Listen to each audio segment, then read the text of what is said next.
नमस्कार राम राम मंडळी, मी प्रेम 100 days mini blog challenge मध्ये तुमचं पुन्हा एकदा स्वागत आहे। आज होता श्रावण सोमवार, मग समृद्ध आणि मी पाटे 4 वाजता सिद्धेश्वर मंदिरला चाललो होतो। 4ची आरती मिळेल म्हणून गाडी इतकं फास्ट चालवत होता की माझ्या डोळ्यातून सुद्धा एवढं पाणी येत होतं ना, काय विचारू नका। रूपाभवानीला चालत जातेत माहित होतं, सिद्धेश्वरला पण चालत जातेत हे मला आत्ताच कळालं। मला वाटलं आज आरती मिस होणार कारण की खूप उशीर झाला होता।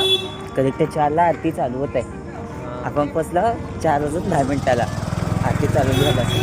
आमचं लक खूप चांगलं होतं, आरती अजून चालू झाली नव्हती। चपला पहिले लवकर काढून घेतलो, मग नंतर आत आलो। पहिले तर महादेवांना जल अर्पण करून घेतलो, मग नंतर आत आलो। मी जल अर्पण करूच तर कुठं गायब झालता काय माहिती आहे ना। इथं अष्टगंध लावण्यासाठी मग खूप गर्दी होती, लोक पाटे 4 वाजता सुद्धा एवढं गर्दी करतील वाटलं नव्हतं। मी दुसऱ्यांदा पाटे 4 वाजता आरतीसाठी आलो होतो, ते पण श्रावणात। इथं पण आम्ही सगळे व्हिडिओ घेत होतो, मग नंतर घरी जाऊन एडिट करा म्हणलं। दर्शन घेण्यासाठी एवढी मोठी रांग होती की आम्ही शॉर्टकटचा मार्ग निवडला। मंदिरात खूप भयानक गर्दी होती, पाऊल ठेवायला सुद्धा जागा दिसत नव्हती। कसं तरी आम्ही मंदिरात आलो आणि एका ठिकाणी थांबलो। पुरुषांचं एक वेळेस गर्दीत चालून जातं, बायकांचं नाही चालत। एका बाईचे ते केस एकीकडे होते आणि ती बाई एकीकडे होती। मंदिरात जर सोमवारी अशी गर्दी होत असून सुद्धा मंदिर ट्रस्टने याच्यावर काय ऍक्शन घेत नाहीये। मला तर पाय ठेवण्या एवढी जागा पण भेटली नव्हती। कसं बस मी जागेवर थांबलो आणि व्हिडिओ घेत होतो, त्यातून खूप मोठी गोष्ट आहे।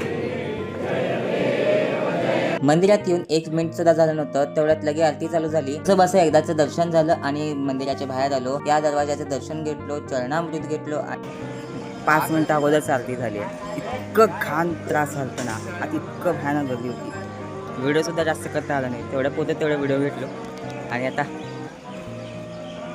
समाधीची पूजा झाली होती आणि तिथे स्वच्छता पण चालू होती। तसंच मी तिथे टाइमपास करत थांबलो होतो। मी समृद्ध नेहमीच्या ठिकाणी जिथं बसतो तिथं बसलो आणि या क्यूट कपलला आम्ही बघत होतो। या वयात सुद्धा आजी आजोबांचं प्रेम होतं चाललेलं। पहिले आम्ही चप्पल घ्यायला बाहेर आलतो, मग नंतर ह्याने एडिट करत बसला, म्हणताना इथंच थांबून घेतलो। मला खूप भूक लागलेली म्हणून आम्ही घरी निघालो आणि आजचा ब्लॉग इथंच संपवला। भेटूया नेक्स्ट ब्लॉग मध्ये। Thanks for watching.